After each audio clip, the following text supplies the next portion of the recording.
اہل حق وہی ہیں جن میں اللہ کے ولی بھی موجود ہیں۔ سبحان اللہ۔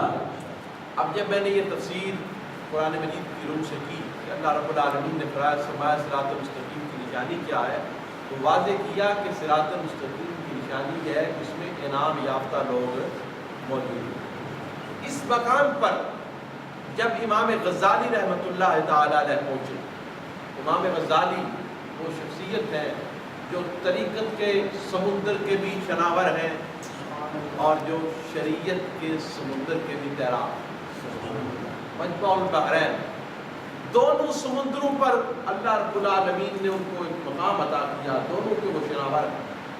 آپ اس مقام پر پہنچے تو کہتے ہیں انسان، میں نے بڑی کتابیں پڑھی ہیں، بڑے علوم کا مطالعہ کیا ہے، تو میں نے 4 چیزیں اخذ کی ہیں، اگر تو ان چاروں چیزوں کو طے کر لیتا ہے تو بھی انعام یافتہ لوگوں میں شامل ہو سکتا ہے، تو بھی انعام یافتہ لوگوں میں پوچھا گیا وہ کون سی 4 چیزیں ہیں؟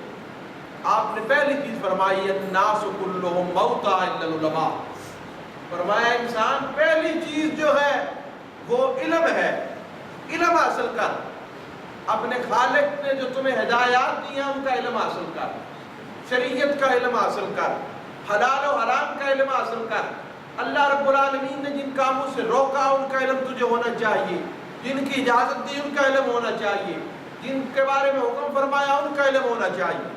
اور آپ فرماتے ہیں جس کے پاس علم نہ ہو وہ اگرچہ زندہ ہو لیکن ہے مردے کی طرح، جس طرح مردہ اس میں پاؤں بھی ہوتے ہیں، ہاتھ بھی ہوتے ہیں، جسم سارا پورا ہوتا ہے نا، لیکن کار کچھ نہیں سکتے۔ فرمایا اسی طرح علم نہیں ہے انسان کے پاس تو انسان مردے کی طرح، انسان مردے کی طرح۔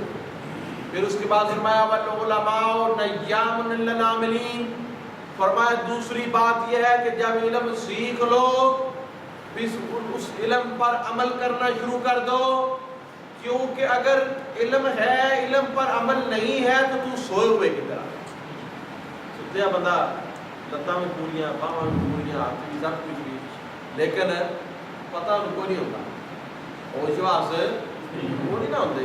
تو فرمایا علم ہوئے تو علم سے عمل نہ ہوئے تو بندہ، یعنی کیا مطلب ہوا کہ پہلی چیز ہے علم حاصل کرنا، دوسرا یہ ہے اس پر عمل کرنا۔ اور شاعر نے بڑی خوبصورت بات کہی ہے، کیا تم شاعر کہتے ہیں جب تم میں علم ہی نہیں عمل کیا ہوگا، جس خیاباں میں شجر ہی نہیں پھل کیا ہوگا۔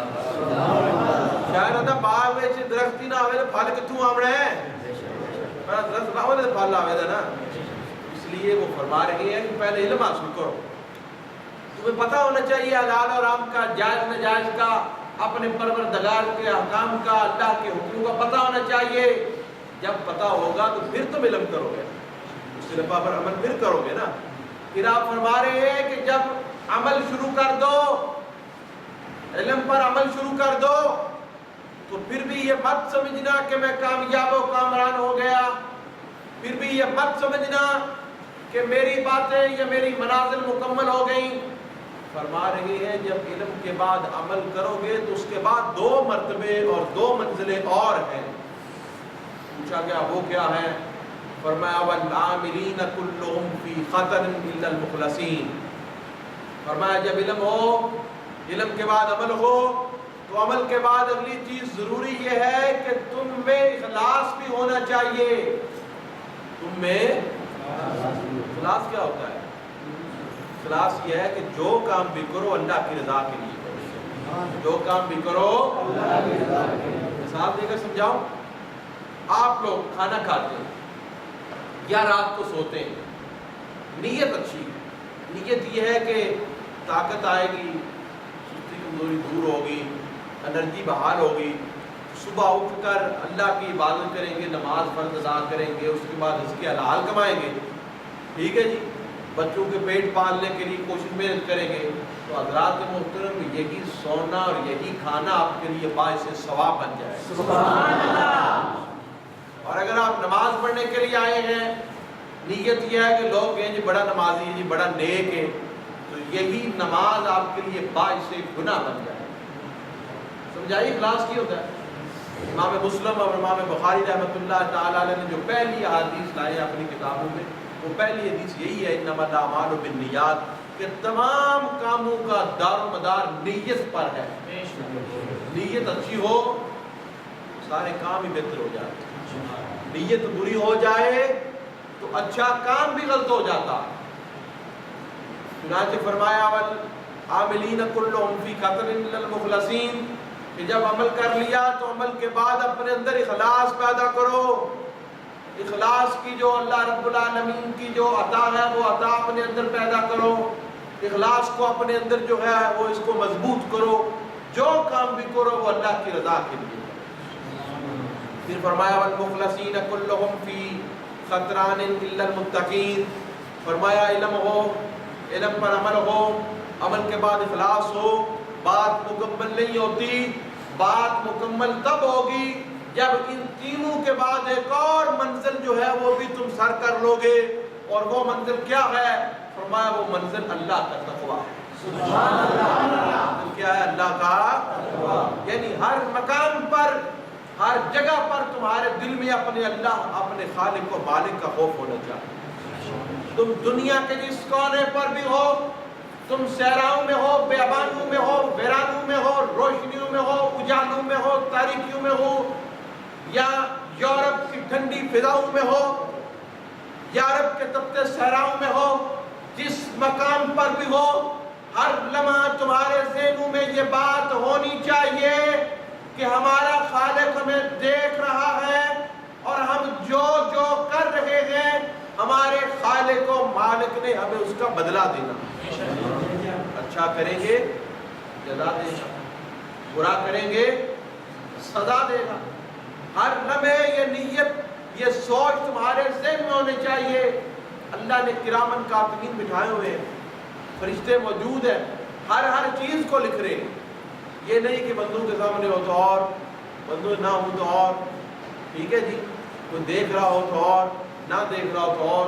اور میں نہیں، جس حالت میں بھی ہو، جیسے بھی ہو، اللہ کا خوف ہر لمحہ تمہارے ساتھ ہونا چاہیے. یہ سوچ ہونی چاہیے کہ اس خالق نے پیدا کیا ہے اور وہ حساب و کتاب لکھوا رہا ہے اور ہمیں ہر چیز کی جزا مل رہی ہے. امام غزالی رحمۃ اللہ تعالیٰ فرماتے ہیں جب تم یہ چار چیزیں اپنے اندر پیدا کر لو تو تم اللہ رب العالمین کے انعام یافتہ جو لوگ ہیں اس گروہ میں تمہاری شمولیت ممکن ہو جائے گی.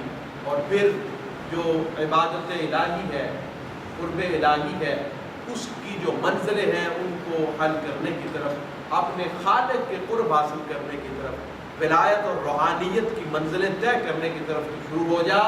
اللہ کریم تجھے کامیابیاں اور کامرانی عطا فرما. جو آیت مقدسہ میں نے پڑھی تھی صراط المستقیم، اے اللہ ہمیں صراط المستقیم کی ہدایت عطا فرما. صراط الذین انعمت علیہم، اس آیت مقدسہ میں اللہ رب العالمین نے ہمیں یہی اشارہ دیا کہ جب بھی نماز پڑھو دن میں 5 دفعہ یہی دعا کرنی ہے. 5 نمازوں میں یہ دعا کرنی ہے. جب بھی موقع ملے یہ دعا کرنی ہے کہ یا اللہ ہدایت عطا فرما، کیونکہ ہدایت پر ہی تمہارا دار و مدار ہے. اگر تم صراط مستقیم پر نہ ہوئے، ایمان کے بغیر اس دنیا سے چلے گئے تو اللہ نے جہنم بنائی ہے، ہمیشہ اس جہنم میں رہے.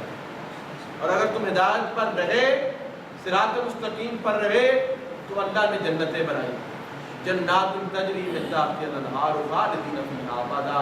اللہ نے جنتیں بنائی ہیں، انعام و اکرام رکھا ہے.